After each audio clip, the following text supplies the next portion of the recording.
महेश और नीरज पड़ोसी थे। दोनों के ठेले थे। महेश का नारियल पानी का ठेला था और नीरज का आइसक्रीम का ठेला था। रोज सुबह 9 बजे दोनों अपने अपने ठेले को लेकर निकल जाया करते थे और फिर पार्क के बाहर अपना ठेला लगा दिया करते थे। महेश एक अच्छा इंसान था जो दूसरों की मदद करता था। पार्क के बाहर एक गरीब भिखारी बैठा करता था। महेश उसके लिए रोज घर से खाना लाया करता था। ये लो काका, भगवान तुम्हारा भला करे बेटा। महेश को गरीबों की मदद करना पसंद था। वही नीरज स्वार्थी था। अरे भाई महेश, ये तुम रोज इस भिखारी के लिए खाना क्यों लाते हो? ये थोड़ी ना तुम्हारा रिश्तेदार है जो तुमने इसकी जिम्मेदारी उठाई है। अरे भाई, बेचारा गरीब है, मुझसे बन पड़ता है, इसलिए इसकी मदद कर देता हूँ। पर ये सब बेफजूल का खर्चा है। तुम्हें तो पैसे की बचत करनी चाहिए भाई। वैसे भी तुम परिवार वाले हो, तुम्हारे बीवी बच्चे हैं। हाँ वो तो है, पर इस छोटी सी मदद से मुझे नहीं लगता कि मेरा खर्चा घट जाएगा।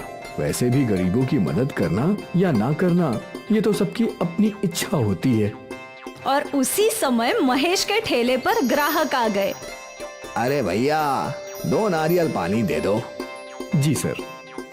महेश नारियल पानी दे ही रहा था कि दूसरे ग्राहक आ गए और देखते ही देखते ग्राहकों की भीड़ जमने लगी।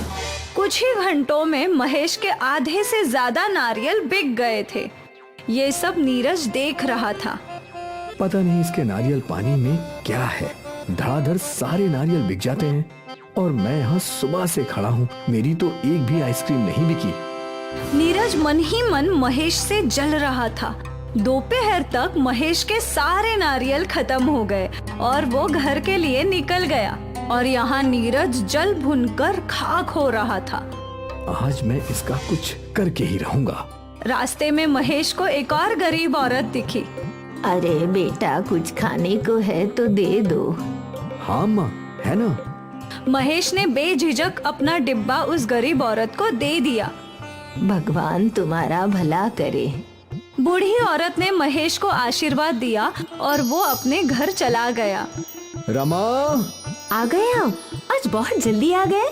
हाँ, सारे नारियल बिक गए और हाँ, आज मैंने अपना डिब्बा एक गरीब बूढ़ी अम्मा को दे दिया। ठीक है, कोई बात नहीं। वैसे भी मैंने खाना बना लिया है, आइए साथ खाते हैं। हाँ, ये हाथ गाड़ी यहीं लगा कर आता हूँ। ठीक है। रोज की तरह महेश ने वो हाथ गाड़ी अपने दरवाजे पर लगाई और घर के अंदर चला गया। शाम के समय महेश नारियल खरीदने के लिए निकला और उसने नारियल खरीदकर घर के बाहर ही रख दिए। अरे रमा, आज तू रोज से दुगना नारियल खरीदी है। इतना सारा भार उठाकर मैं थक गया हूँ, थोड़ी चाय बना दो। हाँ। उसी वक्त नीरज अपना आइसक्रीम का ठेला लेकर घर पहुँचा। नीरज ने वहाँ रखे नारियल देखे और हाथ गाड़ी भी, और उसके खुराफती दिमाग में योजना बन गई। अब देखता हूँ तू कैसे पैसे कमाता है। रात को जब सब सो रहे थे तो नीरज चुपचाप अपने घर से बाहर आया। उसने महेश के घर के बाहर रखे सारे नारियल और उसकी हाथ गाड़ी उठा ली। अब देखता हूँ बिना नारियल और हाथ गाड़ी के कैसे सबकी मदद करेगा। अब तू रोएगा और मैं हंसूंगा। नीरज ने वो नारियल और हाथ गाड़ी अपने घर के पीछे आंगन में छुपा दी और सभी चीजों को घास से ढक दिया। महेश का बुरा करके नीरज बहुत खुश था।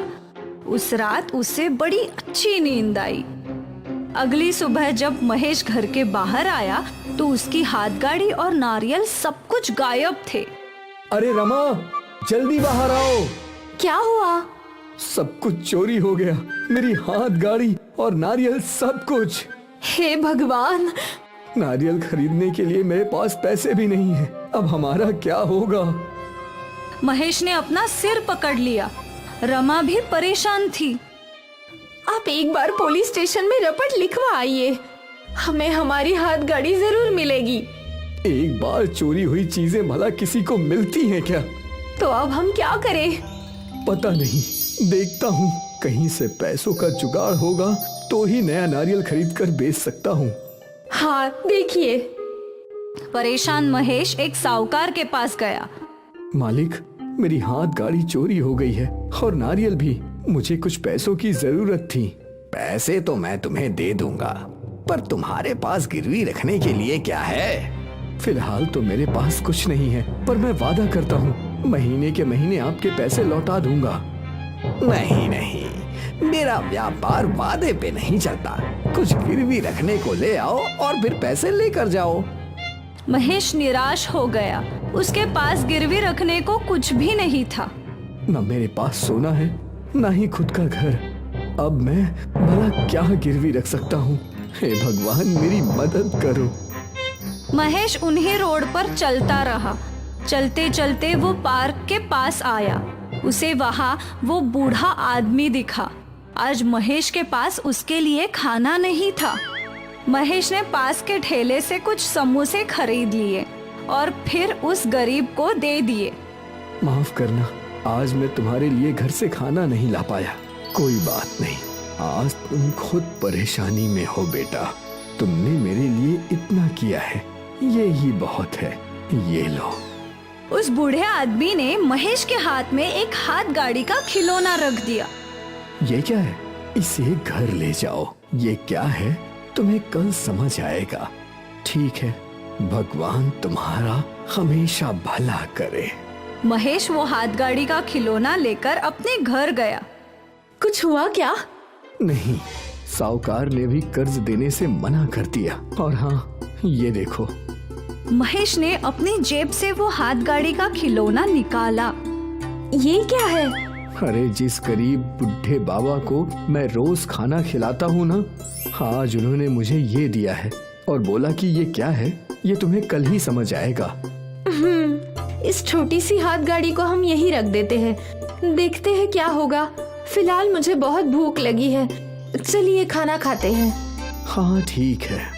पूरा दिन महेश और रमा सोचते रहे कि कैसे वो लोग पैसों का जुगाड़ करेंगे। और यहाँ इनके लटके हुए मुंह देखकर नीरज बहुत खुश था। ये हुई ना बात। इस रात भी नीरज चैन की नींद सोया। पर अगली सुबह जब वो घर से बाहर निकला तो उसका आइसक्रीम का ठेला एक छोटे खिलौने में बदल चुका था। और यहाँ महेश के घर में चमत्कार हो गया। जब महेश और रमा उठे तो उनके सामने एक नई हाथ गाड़ी थी जिस पर ढेर सारे नारियल थे। हे भगवान, वो छोटी सी हाथ गाड़ी इतनी बड़ी कैसे हो गई? कुछ समय बाद महेश अपनी नई हाथ गाड़ी लेकर बाहर निकला और ये देखकर नीरज ने अपना सिर पकड़ लिया। मैंने तो महेश का बुरा करना चाहा था, भगवान ने मेरा ही बुरा कर दिया। नीरज ने महेश का बुरा चाहा, पर महेश को जादुई नारियल का ठेला उसकी अच्छाई की वजह से मिला। नीरज को अपने बुरे कर्मों का बुरा फल मिला और महेश को अपने अच्छे कर्मों का अच्छा फल मिला। इसलिए कहते हैं, जैसी करनी वैसी भरनी।